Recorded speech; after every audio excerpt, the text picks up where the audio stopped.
Nire gradu bukaerako lana, diseinu inklusiboa abiapuntutzat hartuta, hausnarketara egindako deialdi bat da.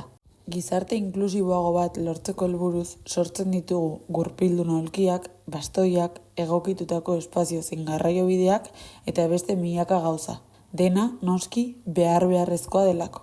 Baina, eta euren nahiak, desioak eta sentimenduak kontuan hartzen alditugu, nire proiekturako aspektu hauek lantzen dituen gai bat aukeratu eta jorratu nahi nuen. Hori dela eta aukeratu nuen gehienetan ez gaitasuna duten pertsonekin lotzen ez den zerbait. Lan hau, mugikortasun urriko pertsonek sexuan bakardadean aurki ditzaketen oztopoak gaindituko dituen produktu baten diseinuan datza.